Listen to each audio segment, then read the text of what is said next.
All right. So let's say you're 45, 50, somewhere in there years old, and you're working in an occupation that, you only work hourly, right? So, or maybe even have a salary, but either way, your wages kind of have a ceiling on them. You can't really get anywhere or get any higher than where you're at right now. Well, today I'm going to talk about a way that you can kind of avoid that whole thing, or at least work your way towards something else. And it all came from a user question where a gentleman in the comments was watching another one of my videos, and he had mentioned how he's a diesel mechanic and he just can't seem to, how was he supposed to, think like an entrepreneur, or how is he supposed to get closer to the value? I'll talk a little bit about what that means. And then he also said, what about police and teachers and nurses? Well, I'm going to give you guys some ideas in this video, so stick around and watch it. But first, if you're new here, my name is Corey, and I'm building an online business, but with a unique twist. So I'm going to focus on making money now, but also in the long term, because I'm 53 and I'm just looking for more than quick wins, right? I want to build assets that'll be around for a long time. And I call it my offensive retirement strategy.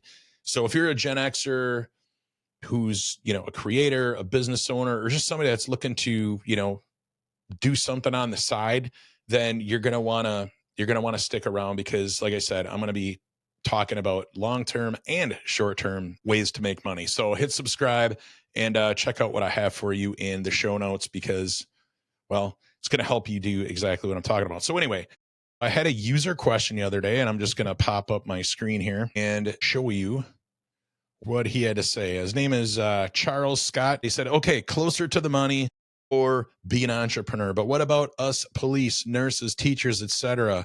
Wages have not kept up, and I'm a diesel mechanic with 15 years experience, and only being in union has kept me in the middle class. Okay, totally. I've been there before. I was a mechanical draftsman, and I was I kind of had a ceiling on what I was earning too, right? First I was hourly and then salary. But here's what I had to do. I need to think beyond just earning wages. So there's this dude named Naval Ravikant. He's kind of like a very well-known entrepreneur slash, we'll call him a business philosopher. And he had said, own something that makes money while you sleep and control the terms. Wages keep you in someone else's system. Ownership, keyword right there, puts you in charge of the game. So like right now, when you're working for wages, your pay is set by two groups. In this case, at least related to this question, either the owner, he sets the wages. And if you're in a union, well, it's the union agreements. You could fight for a raise, but you're still inside their system. I know this personally because way back in the 90s, I actually worked in a foundry and I was a union member. And I just remember, for me, I wasn't there for a very long time. So people with way more seniority they kind of were able to control a little bit of what we got paid and how much vacation we got. But really, it was just it just was kind of a farce, honestly. I know, sure, there's decent unions out there, but the one I was in wasn't great. So I totally understand what it's like to be in a union and not have control over that situation. But at the end of the day, if you want bigger rewards, you want more pay, you're going to have to take some risk. And, but if you can start small and start while you still have your paycheck, you know what, you can do a lot of great things, right? I did. You can add more income streams and maybe even go full time, or whatever. But and again, this is something too, like where people say it's risky to be an entrepreneur or to get closer to the value. But honestly, I would say that it may even be more risky just staying at one job and getting one paycheck for the foreseeable future. We're seeing people get let go all the time now. So it's just risky to have one income source. So no matter what you do, you're going to want to have more than one income source. And that's kind of what this channel is all about. There's a great quote that I remember all the time from an NFL coach named Bruce Arians. He coached like the Cardinals, and reporters were asking him one time, like, why do you go for it on fourth down so many times? And he goes, no risk it, no biscuit. So I think that's a great way to think about this. So I wanted to go and find some real life examples of people, mechanics, police, nurses, and teachers. And I just want to show you that they were able to escape those systems to generate way more wealth because they thought like an entrepreneur and they got closer to the value. And by closer to the value, I mean closer to the money. The person who holds the money bag is the one that gets to distribute it. So you want to get closer to that money bag. So here's a bunch of examples.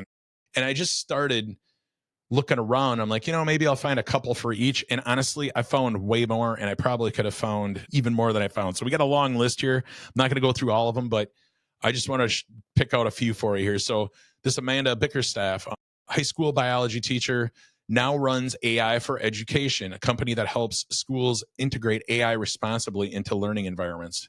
Her teaching background gives her insight into practical classroom challenges. So that's a very timely one, right? Like that's something you could be thinking about in your profession right now, is just thinking like, hey, how could I take and layer this in with AI to create something even bigger than what I'm doing now? So that's one idea. And that's a teacher. Again, we've got some other ones here. If you want to read through these, pause and kind of read them. Here's another one. Casey Morris, US. She started selling teacher-made resources from her kitchen in 2013, eventually launching something called the CEO Teacher. Today, it's a multi-million-dollar platform that supports and trains educator to monetize their experience. Now, that's something we talk about on this channel all the time too. Gen Xers, we have so much knowledge and so much experience. We've been there. We've been through multiple jobs at this time, or I'd say most of us have. We've been there, done that. So there's ways to monetize that, and Casey is an example of that. Nurses, hey, if you're a nurse, can you get outside of the hourly? Yes, you can. Savannah Weeder, I'm not sure how to say that. Hopefully, Savannah, if you ever watch this, I'm saying it right. But former ER nurse opened something called Savvy with a Syringe, health and beauty clinic offering Botox, IV hydration, and more. It's already gaining local traction in Jacksonville. So now that's a smaller example, but it's a great example, right? She used, her authority as, being a nurse. So she's already got credibility. She's already got authority, but then she found some services that people actually want, some marketable skills that she can sell. IV hydration. I know that's huge. I actually had a client doing that for a while, a couple of years back. It's a growing industry. So she kind of caught onto that one. Here's another one. Iman, and I'm going to blow this name, so I'm not going to say it. Co-founded Incredible Health, an AI-powered hiring platform that helps 1 million nurses connect with hospitals. The company is valued over $1 billion. So there's a very timely one again. And look at that. Just going from being a nurse to running a company on $1 billion. I mean, dude, that's why I'm like so optimistic about this stuff. Everybody's like, Corey, you're always so optimistic. And it's like, yeah, because there's just tons of examples out there of people who have gotten out of the, what we've been told is the right way to do things, get a job and wait till you retire and die, but you know what? We don't have to, right? You just got to think outside the box. You got to think like an entrepreneur. Here's a police officer. Laura Spalding started Spalding Decon Crime Scene Cleanup and grew it into a national franchise. And I actually saw this one a couple of years ago on a YouTube video. There's a gal named Cody Sanchez, and she talks about like unsexy businesses. And she had a whole video on Laura, and it was awesome, right? She was a police officer, and she just noticed that it was difficult to find people to clean up these crime scenes. And she's like, you know what? I'm already familiar with it. I'm not afraid to do it. So you know what? Why don't I just start a company and I'll just start doing that? So she retired from being a police officer and started this business. And she's a national franchise, and she's making a lot more money. And just look for Cody Sanchez and Lori Spalding. If you want to watch the whole story, it's on YouTube. It's really good. And there's a bunch of other ones in here that are good. I know from my brother does security cameras. That's like what his business is. He installs security and audio, video, and all that stuff.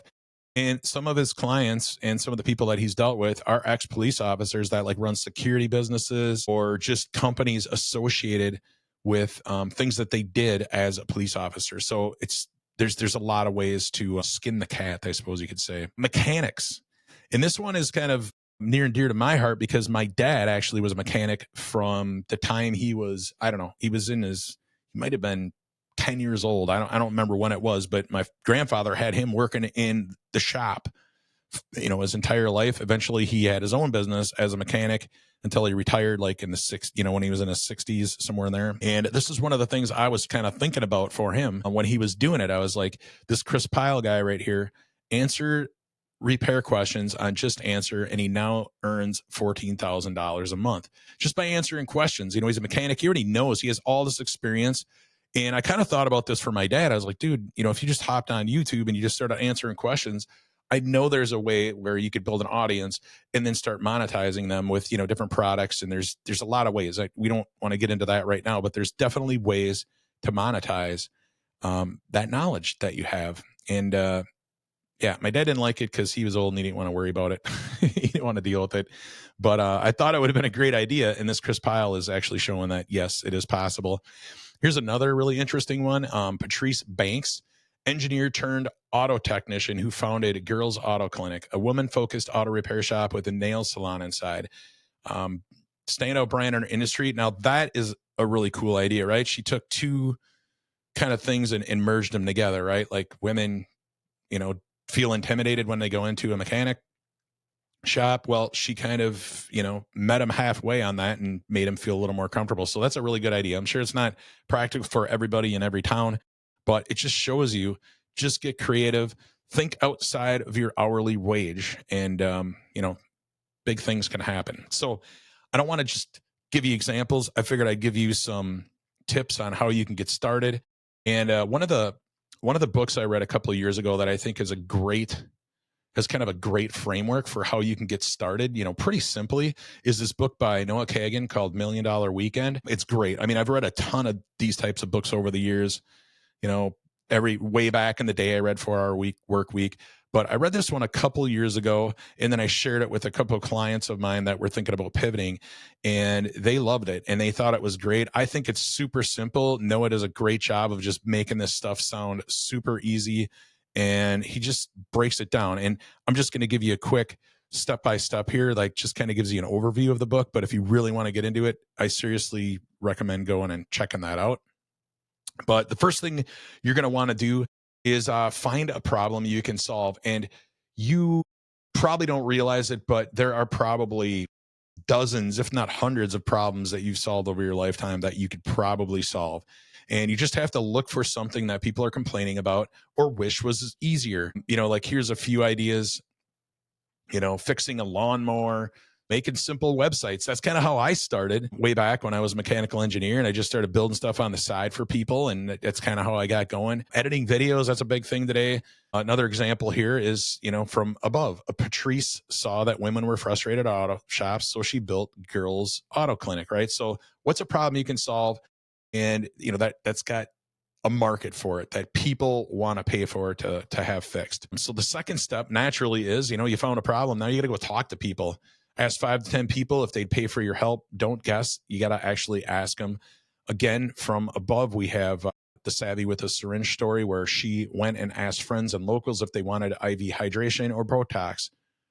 They obviously said yes. So then the next step is make an offer.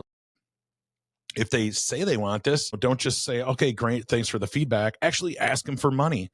If they are going to give you money, then you have a business, right? Because until I've made this mistake a million times in my day, like where I just planned, I put all this stuff together, this business together, but I never asked anybody for money. And you don't have a business until you get money in your hand or in your Venmo account or whatever it is you're using to collect money. That's when you have a business. So that's step 3. You have to make an offer. And like it says right here, this saves time. If no one says yes, then you don't waste your time building anything that you don't need. You just move on to the next problem, and then you just repeat the process. And this example right here, this is how you could say it. It could be this simple. I can help you do X for $25. Want me to do it this week? Boom, you ask them. And if they say yes, boom, you're in business. If they say no, then, well, ask them why or why not. Maybe you're missing something. But ultimately, you just want to fail fast, as they say. And then if it works, step 4, deliver it fast. I mean, kick ass, do a great job, make them happy. And then when you're done, ask for a review or a testimonial. And then it's simple. Once you have these first 4 steps, just keep doing it over and over, right? Just keep delivering, iterate, and keep moving. So there you go. If you have a question, be sure to ask me below. And if I can't answer it right there in the comments, then I will shoot a video like this for you, and we'll see what happens. So before we go, I just want to remind you, there's 2 things I need you to do. First, if you want to add an income generating asset, whether you're working at a job or maybe you already have a big audience on YouTube or whatever, then get this guide below, because What it does is it just shows you how to build an asset using an email newsletter.